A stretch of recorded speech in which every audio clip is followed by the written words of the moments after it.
this side. Where do you guys? No. Oh, now, yeah, see, hands everywhere. Hi, I'm Simon Garrity. I've been a resident of Sunnyvale for 10 years. I've been a consultant for 20 plus years, and the first question to always get out of a client is what problem you're trying to solve. And I think a number of people have asked what problem is being solved here, and if there is no problem, there's nothing to do.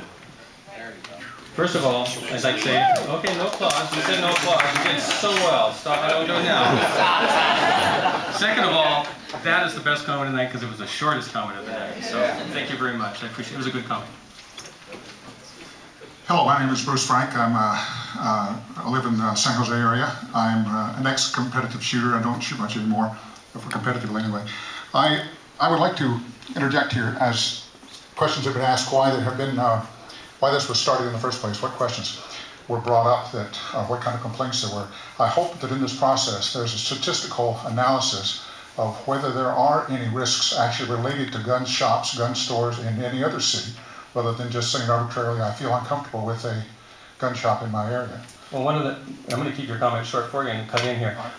One of the things we're doing is absolutely, we're going to take Sunnyvale numbers and we're going to have an understanding of what are the crime statistics around. We have 8, 4 and 4 for home, for retail, and determine if there's any kind of increase in crime or any kind of a problem in those areas. So we're absolutely going to provide that information. If through DPS's studies and contacts with anyone else we can come up with more information, we'll provide that. Decrease in crime rates also. Whatever the crime rate is was what we'll show. Okay, I'm going to go to 7:30. Actually, let's go to 7:35 because we did start 5 minutes late. See, he's watching. He's the clock man. So we're going to do a couple more. And who really has something new to say? I want everyone. Gentleman with the red shirt on.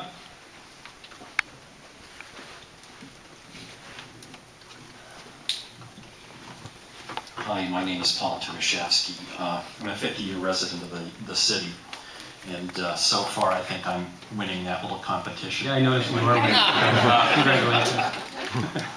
I just wanted to say that I think that the whole reason behind all of this is in error, because I think it was very emotional reasons that people had to come up to complain about the opening of U.S. Firearms. They feel that somebody can just walk in and plunk the cash down and right then and there walk out with a firearm and ammunition and go across the street and shoot up the school.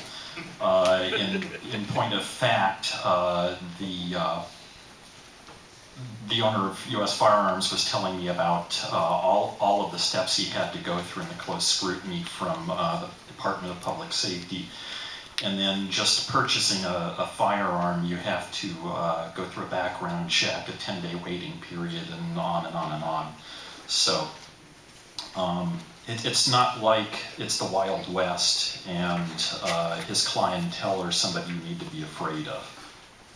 Okay, thank you very much. Anyone else? Gentleman at the very back. Patricia, if you could. Thank you. My name's Charles. My question is, what would happen if an ordinance was enacted to new firearm stores, or a firearm store had to move? If you place restrictions on it, saying it can only be within so many feet of a school or a church or something like that, would there even be a place for this store to exist? This recently came up in Pleasant Hill, where they tried to enact an ordinance, and it only left 3 stores in the whole city where a firearms business would be able to operate. It's a really good question. I'm glad you asked that. The way this sets up is that we're not, if you have a permit and you have a license and you're open for business, there's nothing that's going to change.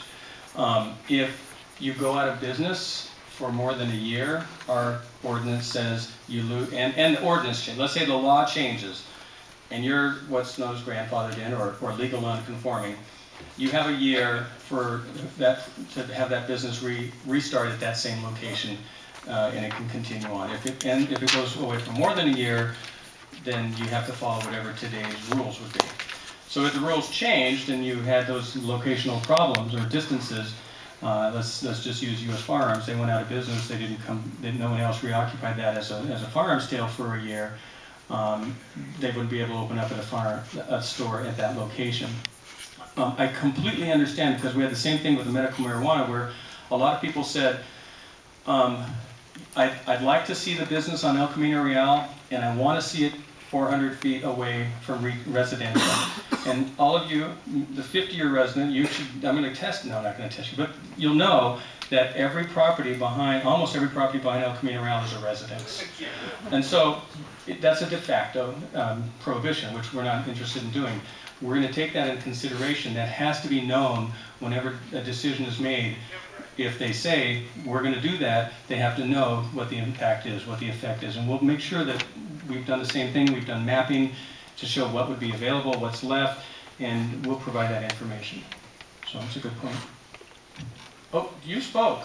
It was quick. I did appreciate that. But let's go to this. Did you already speak? Let's go to this gentleman first. You want to speak?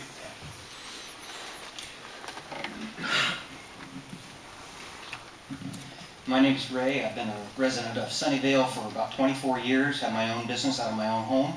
It's not a firearms license, but I run a small remodeling business. But regardless, that I would like to see Sunnyvale step out on a limb here and actually make it easier for firearms businesses to open up in Sunnyvale. Just make it easier. And cutting down the regulation would help.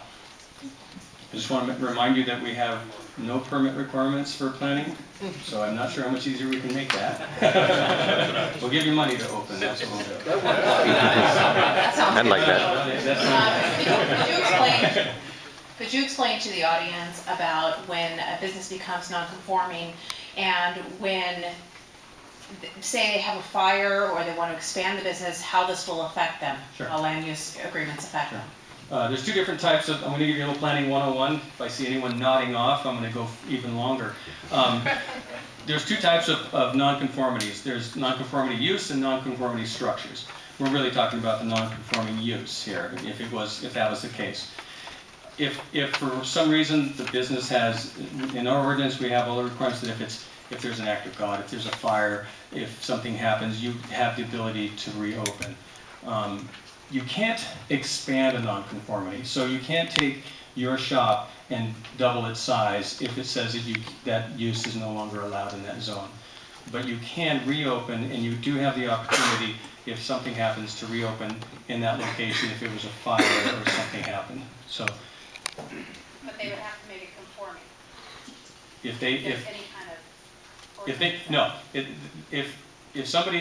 if my business is, the zoning changes and I can no longer do it there, but I have my permit and I'm in place.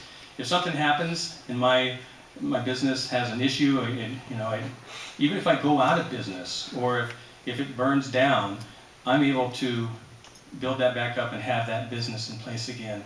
Or if I leave, you want to come in, David, and you want to open up my business when they open up the same business a year later, or less than a year later, he can do so. After the year, then it changes. Then you have to conform to the new requirements, whatever the new requirements would be. Does that help? An answer? Okay, you know what? I'm going to generous one more and then we're done. Sorry. I have a... Hang on. You have a good voice. You probably don't need it. No worries. I'm a COO, so I'm used to speaking loud, which means I'm also a project manager by default, and I want to know what the next steps as far as your committee is going forward, and is there anything in place that's going to do any kind of means testing to determine if it is valuable to go forward? I heard a lot of people raise the concern about what caused this to come about, and I heard you say that the people on the board or committee said that we wanted to talk about this and that you have allotted this amount of time. But for me, I'm still looking at that as a cost. Those man hours could be attributed to something else. They could be looking at potholes. They could be looking at ways to get more businesses into Sunnyvale. Right. So what is the next step in your committee and how does that get tested? Okay, the next step to this is that, and it's a perfect segue to being the end of the evening because I really kind of want to let you know where we go from here. First of all, we'll end the meeting and then I'll go home, have a drink, and then,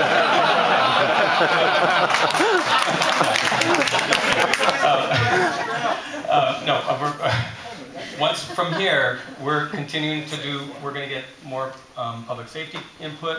We're going to do more research. We're going to try to better understand the state and federal rules. We're going to do more research of what other cities do. And then I have to sit down and start typing like a madman, writing a report, working with Andy, bringing all these facts and this information together. Once we have a report that's done, and we get the city manager's sign off, that's where we're going to go. That's our recommendation. Then anyone who signed up clearly on the list back there, we'll email those out to you, and you have a chance to see what there are. The reports go out the Friday before the Planning Commission meeting, which is on a Monday, and they go out on the Friday before the City Council meeting on a Tuesday. So just so you know, that's how it works. Anytime from here on forward, go to the webpage. I'll try to keep it up to date so you understand if there's any changes, and email me. Anything you email me will become part of any Public Records Act request, but it'll also be a part of the staff report. And whatever I'll do, the report, I'll have a whole section, it'll be an appendix of input from the community and from interested parties. So that will be a part of the report. So if you have input from tonight, we're going to capture that, put it in there in list form. If you want to send an email or a letter, those will all become a part of that as well. And then the Planning Commission makes a recommendation to the City Council makes a final determination on that. So there's no steps, there's no milestones along the path, at which point there can be check-ins, there can be maybe... Well, the City Council can choose to say, I mean, ultimately for us, if we say, or if the Council eventually says, yes, we want to implement something, they then have to pass an ordinance. Once the ordinance is in effect, that law now is in effect. You really can't test it until it's tested, until somebody comes through and wants to get a permit. But what we will show is that if there were any kind of, you know, as we have options, if you say that, okay, you have to be a certain distance from a certain type of use, in our map we're going to show what does that mean? What does that exclude? What does that include? What's left? So that at least they'll have an understanding that if they do something like this, this would be the result. This is how maybe you'd limit the locations. Maybe those locations aren't where you want to have these businesses. Maybe, you know, it looks like I'm frustrating you on that answer to your question. Well, you're talking about what's going to go on with the City Council. I was talking more about what's going on with your project planning. How many man hours are going to be attributed to that? What's the cost of that? And along that path, is there any checkpoint that says there has to be cost for this to go forward? Well, it's going forward. The City Council has already told us, directed us. So this is a fire and release kind of thing, no pun intended. It's a what? Basically, well, in project management, when you can either set milestones, you can just say, we're going to put all the funding into this and we're going to go and there's going to have, something's going to come out at the end. Or we can sit there, we can check costs by setting up these mile markers along the way. Gotcha. To say, is this still going to be something we want to do? And it gets to the next point, goes, is this still getting us the kind of data that we want? Is it going to be something that is useful in the end? Yeah, we're like halfway through this study. We aren't going to stop partway and say, should we continue to go forward? The council said they want to have the results of this to them. Mm-hmm. We're committed, so we're going forward with this. It's not costing any more or less. The time's allocated. Absolutely, time could be allocated elsewhere, but we're going forward. It has to be done in about a month and a half, or 2 months. We'll have to be at the first public hearing, so it's going to be happening pretty quick from here on out. Are you allowed to recommend to them? We do. We will recommend. No, I'm saying, as for the process, one of your options, do nothing. Yes. You tell them this doesn't make any sense. Yeah. Okay. We've done study issues where the end result was, let's not make any change. I'm not going to say that's what we're doing or not doing because it's ultimately not my recommendation, but you're not prohibited from. Oh no, absolutely. No, that's part of the thing is they want to know every possibility, and one of them will always be, every single time we do one of these, is do nothing. So just so you know. Okay. Good job. Really good job of running this meeting. Thanks.